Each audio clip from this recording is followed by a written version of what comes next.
You're welcome, you're welcome, you're welcome. I want to welcome you once again on this channel. This is Chidebereze. As I told us before that on this channel we'll be discussing about health issues, the need and importance of exercising, and pressing issues within the environment. So I want to welcome you again on this very good topic of discussion. If you're my first viewer, I want to thank you for joining me on this channel, and I want to assure you that you will benefit a lot by joining me and subscribing to this channel, liking and sharing my videos. You will actually be happy joining me. Then I want to thank also my subscribers and then my returning viewers. Thank you and welcome. So let's go straight to the point, to our point of discussion today. So today we are discussing an important topic, and then we're talking about hypertension. So I want to give you some facts that you need to know about hypertension and what hypertension is all about. Now, when people talk about hypertension, in a layman's word, their mind goes straight to the blood pressure. Exactly, that's what we're discussing. That is blood pressure. So our discussion today is about atrial hypertension. That's our discussion, because the word hyper means something that is above normal. Tension gives you the word pressure. So combining the both words, hypertension means high pressure. So in natural sense, you can have hypertension of different systems. You can have hypertension of the eyes, hypertension in the lungs, hypertension in the liver, hypertension in the kidney. You understand? So there are various places that can have hypertension. But our point of discussion today is centered on atrial hypertension. So what is hypertension in the real sense, or atrial hypertension, or elevated blood pressure? Just to define it, to explain it in a layman's word, it means that the blood pressure is above normal. That is what it means. But medical definition of it is quite different. So for us, when we say somebody has hypertension, it means that the systolic and diastolic, they're above normal. In other words, if the systolic blood pressure is above 140, equal to above 140, or the diastolic is equal to above 90 millimeters of mercury, that is what hypertension. And you have measured that blood pressure for an adult in 2 occasions, separated at least 4 hours apart. So that gives us the definition of what atrial hypertension is.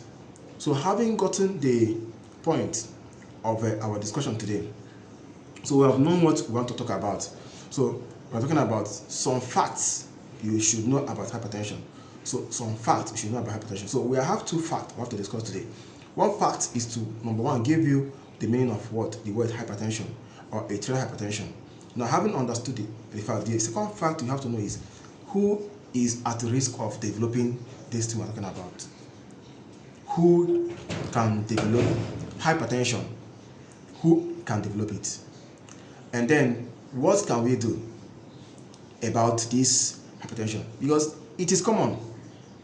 Hypertension is common in our environment.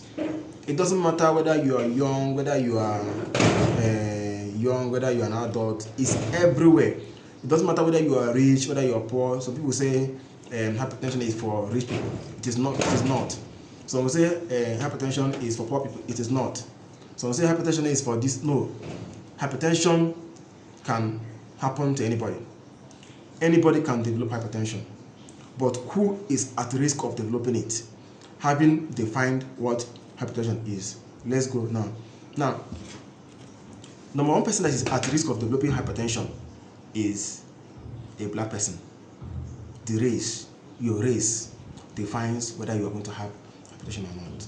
So among the race, it has been found out that the black people, Africans, especially people of African origin, they are at high risk of developing hypertension. So you can see that most Africans, you that is watching my video, likely may be an African, or you may have an African blood in you, you are at risk of developing hypertension.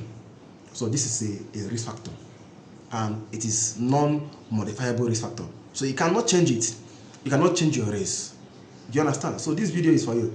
Now, if you know that you are at risk of developing hypertension, that is what we now talk about at the ending part of this video.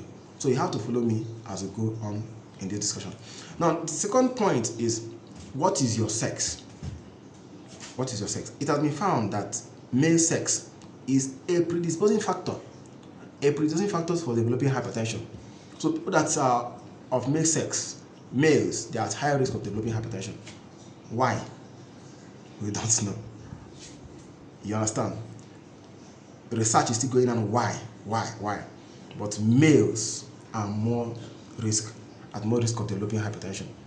So if you're a guy, you're a man, you're watching this video, you know that you are at risk of developing hypertension. You are at risk of developing hypertension. Do you understand?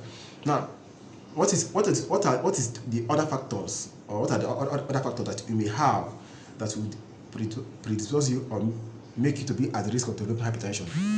Number 3 is family history.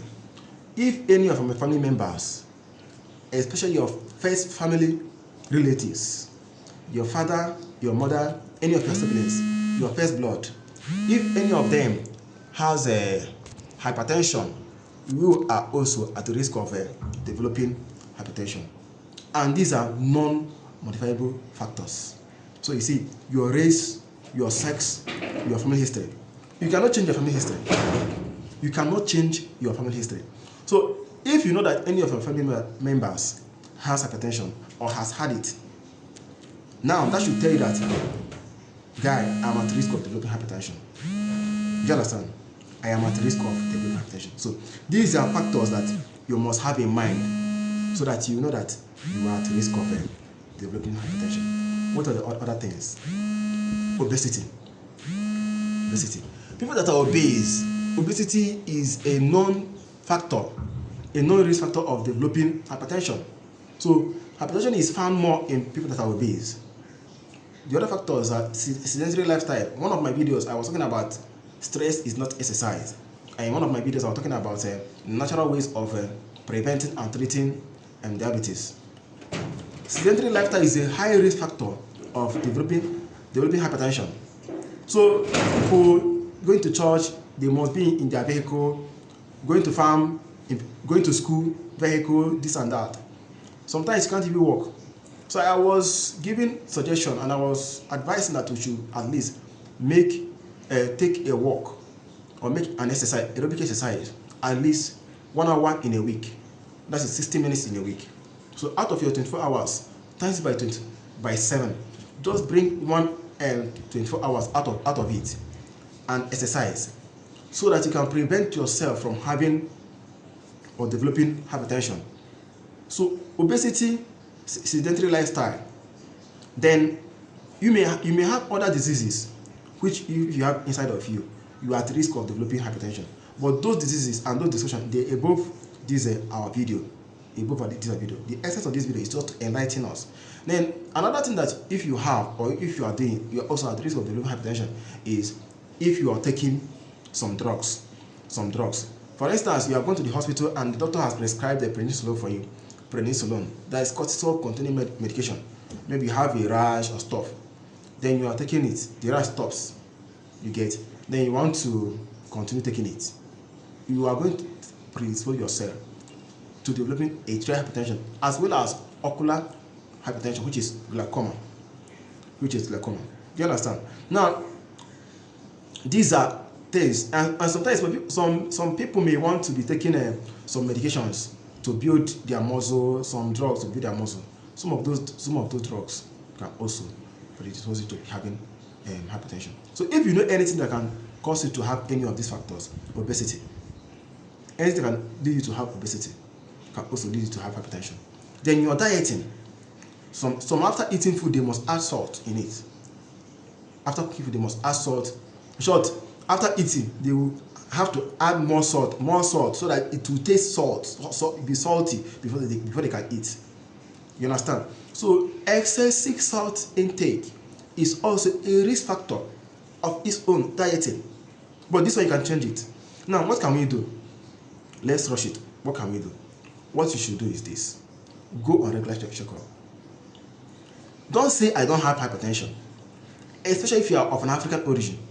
As you're watching this video, please, I have seen on many occasions people say the man just slumped and he couldn't talk again. He just slumped and he couldn't open his eyes again. He just slumped and died. Do you understand? There are many things that hypertension can cause you. That's why I am advocating that you should go for checkup. Check your BP at least once or 2 times in a year. Assuming you don't have hypertension. But if you have it, you should go in for your regular checkup. Don't say, God has saved me. Of course, God heals. We're not doubting that. But you must go and see your doctor, because it is actually God that made those doctors for you. Go to hospital. Visit a trained physician, a trained medical personnel to help you out in your condition. Don't say, I'm okay, I'm this and that. No. You may not know.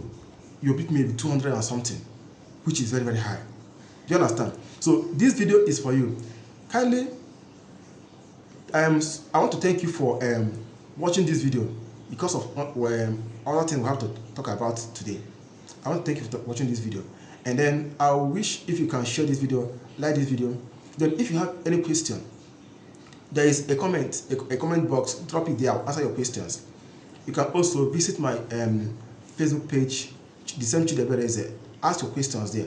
I'll answer your questions concerning some facts about hypertension or any other health related issues that you want to ask questions about or want to be aware of. I will help you to answer your questions. Thank you for joining me, and kindly share this video so that other people can see. Like my video, because if you like it, more people have access to see this video, and that will help them so much. Thank you, and may God bless you as the needful. Thank you.